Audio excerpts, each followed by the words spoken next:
Deuxième carton jaune pour Francisco Fernandez il y a quelques instants. Voilà un début de match un peu indiscipliné du côté des Héraultais. Mais on va parler des franchises sud-africaines avec Félix Ponguero.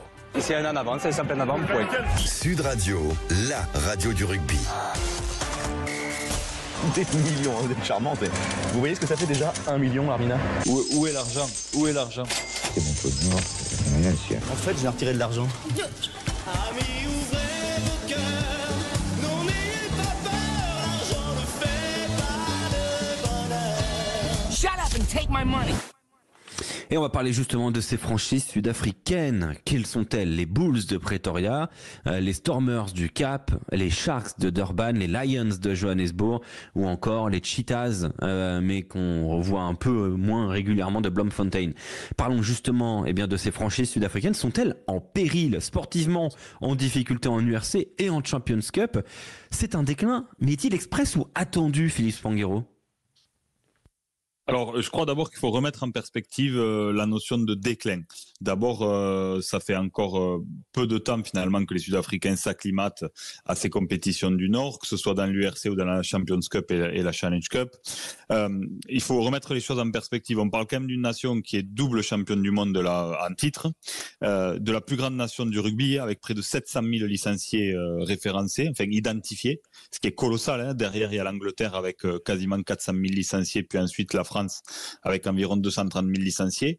Donc, il faut quand même remettre les choses dans leur contexte. Et on parle surtout d'une nation, d'une fédération et de ses franchises qui ont refusé quasiment 80 millions de cash sonnant et trébuchant d'un fonds d'investissement pour participer au rachat des droits commerciaux parce qu'ils n'en avaient pas besoin. Donc, on parle d'une fédération et d'un rugby sud-africain assez sain et qui a permis de doubler les revenus de l'URC dès qu'ils sont rentrés dans la compétition. Donc voilà, ça c'est pour poser quand même le contexte. Donc, et on parle d'un rugby sud-africain, notamment les Sharks, qui ont gagné la saison dernière la petite Coupe d'Europe, la Challenge Cup. Donc aujourd'hui, clairement, ils sont pas au rendez-vous des attentes sportives, notamment les Sharks, sur ce dernier match contre le Stade Toulousain particulièrement. Et depuis le début de la saison, c'est 7 défaites pour 9 rencontres jouées par les provinces sud-africaines. Donc, on est déçus. Ça s'explique par quoi? Ça s'explique par le fait que, d'abord, dans ce rugby sud-africain, il y a la fédération qui, comme beaucoup de fédérations du monde, ont la même mise sur ces internationaux, donc qui régit un peu le temps des internationaux, donc qui sont pas toujours alignés sur les feuilles de match. Et on peut penser, nous, de notre prisme, qui galvaude la compétition, mais c'est aussi parce qu'il y a des règles entre la fédération qui participe à la rémunération des joueurs, qui font que les internationaux sont aussi pas mal protégés. Ils ont leur championnat domestique, qui est un championnat important. La Currie Cup, c'est la deuxième plus vieille compétition au monde de sport. Donc c'est la compétition de cœur des Sud-Africains. Hein, c'est la compétition de cœur des Sud-Africains. Donc elle est pas du tout galvaudée. Donc ils ont ça à jouer en même temps. Et donc ils doivent jouer sur plusieurs tableaux. Donc l'URC, la Champions Cup ou la Challenge Cup et leur Currie Cup. Donc ils sont en train de s'acclimater à cette compétition.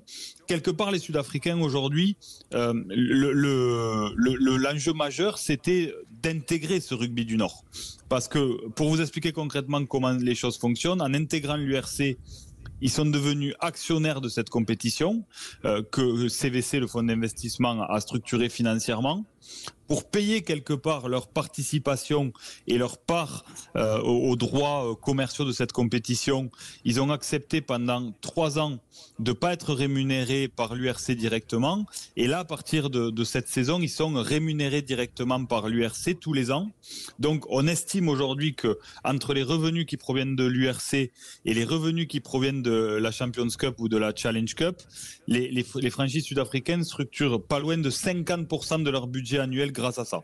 En comparaison avec le rugby français, c'est quand même assez colossal, hein, parce que si vous comparez ça avec les gros clubs français qui ont une vraie économie autour de la compétition européenne, aujourd'hui, un grand club français, entre les revenus qui proviennent de la Ligue nationale de rugby et les revenus qui proviennent de l'EPCR, c'est entre 7 et 10 millions d'euros de recettes sur des budgets à 40. Donc, vous avez vu le gap entre les revenus qui proviennent des droits pour un club français ou pour le rugby sud-africain. Donc pour le rugby sud-africain, c'est énorme. Et quelque part, comme il y a très peu de bonus à la performance, qu'ils soient performants ou pas dans ces compétitions, ça change pas grand-chose pour leur économie finalement. Et ça, c'est peut-être un problème. Et en plus, donc on le disait, hein, URC, Champions Cup, Curry Cup, ce qui fait que du coup, il faut des effectifs quand même assez pléthoriques. Et pourtant, on voit de plus en plus de jeunes aller chercher des contrats en Europe, au Japon, même aux États-Unis. Les meilleurs joueurs vont au Japon pour des salaires largement supérieurs. On assiste quand même à un exode, Philippe Spanghero. Alors, je dirais pas tant que ça. Je le remets en perspective. D'abord parce qu'il y a une protection quand même qui est retravaillée régulièrement sur les accords des joueurs internationaux et les critères de sélection. Le Japon, c'est un contexte un peu particulier. C'est souvent des accords avec les franchises. Par exemple, vous avez le cas d'un joueur comme Luka Njoam, qui est le vice-capitaine des Bucks il y a quelques saisons et le capitaine des Sharks.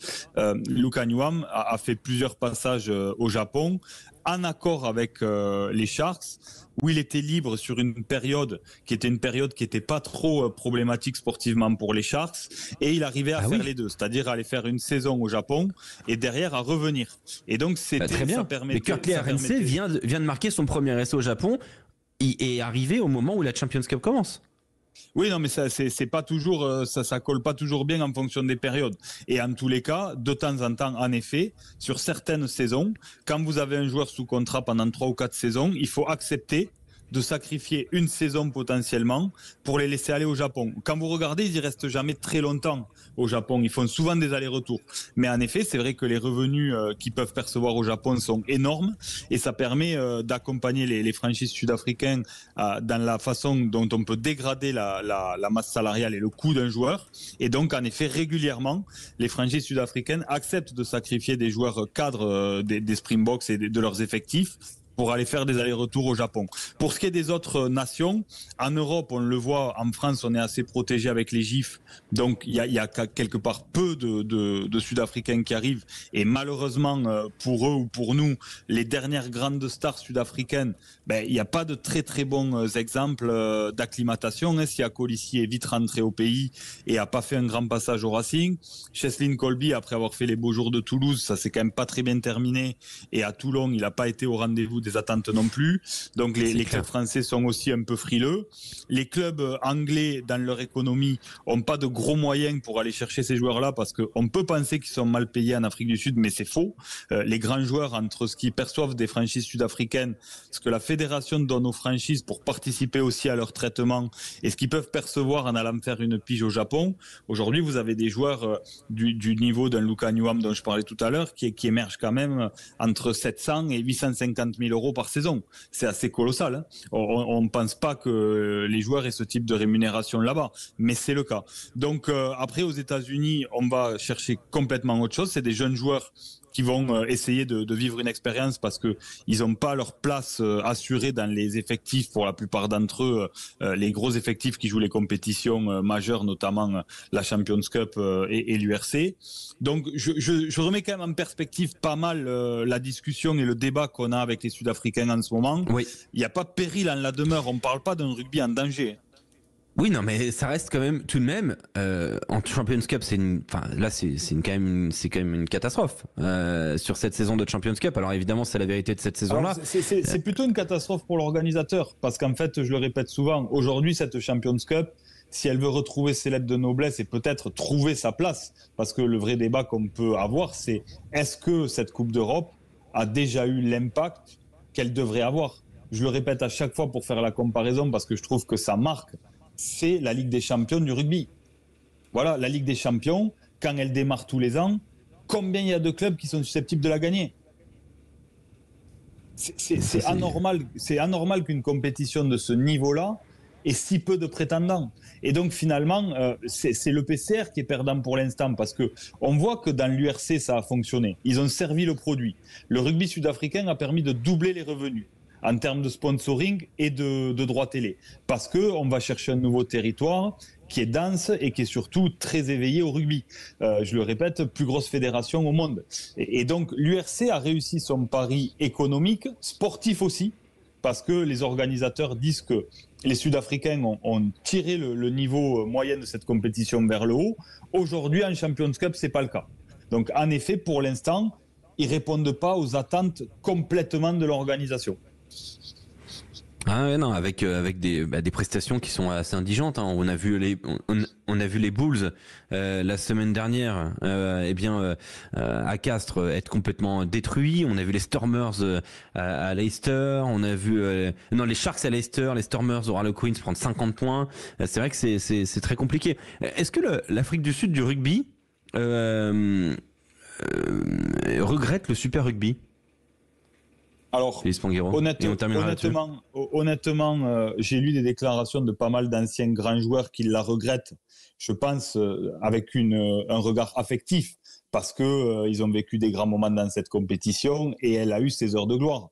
Mais aujourd'hui, le rugby sud-africain ne regrette pas du tout cette compétition. D'abord, principalement parce que elle était tirée politiquement par les Néo-Zélandais et que c'était dur d'exister à côté d'eux et d'avoir des deals qui soient favorables à tous, parce que les Néo-Zélandais tirent quand même pas mal la couverture à eux. Et deuxièmement, parce qu'aujourd'hui, je le répète, je crois beaucoup à ce rugby de fuseau horaire qui est en train d'émerger. Et quelque part, même si pour les puristes, ça peut paraître dur à entendre, mais c'est quasiment plus logique que les Sud-Africains rejoignent ce gros bloc de l'hémisphère nord plutôt que de continuer dans cette compétition où le rythme pour les Sud-Africains d'un côté et de l'autre du globe, entre les matchs contre les Argentins et les matchs contre les nations du Pacifique, avait encore moins de réalité écologique, environnementale, humaine pour les joueurs. Donc, et surtout, je le répète, économiquement, ils ont trouvé leur modèle économique bien mieux que dans le Super Rugby en rejoignant l'URC et de fait le PCR et les compétitions de Champions Cup et de Challenge Cup.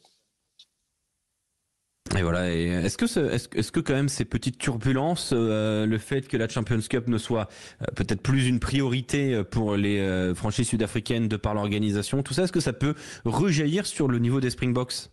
Très rapidement, Philippe. Honnêtement, c'est une question à se poser. J'ai pas la réponse. En tous les cas, ça rejaillit déjà sur les relations politiques entre la fédération et les franchises. Il y a eu beaucoup de tensions ces derniers mois. Pour la première fois de l'histoire, les 4 franchises se sont entendues pour voter contre la proposition de la fédération de faire rentrer ce fonds d'investissement. Et la fédération a haussé le ton récemment parce que les franchises se sont plaintes de l'organisation des calendriers, du fait qu'elles ne pouvaient pas jouer la Champions Cup et la Challenge Cup à fond. Et la fédération a pris la parole par son directeur général en disant qu'il fallait arrêter parce que le salut économique du rugby sud-africain passe par le rugby de l'hémisphère nord et qu'il fallait arrêter de critiquer l'organisation et les modèles de calendrier. Donc politiquement, il y a quand même des tensions qui émergent entre la fédération organe supérieur, parce qu'il n'y a pas de ligue en Afrique du Sud, et ses franchises.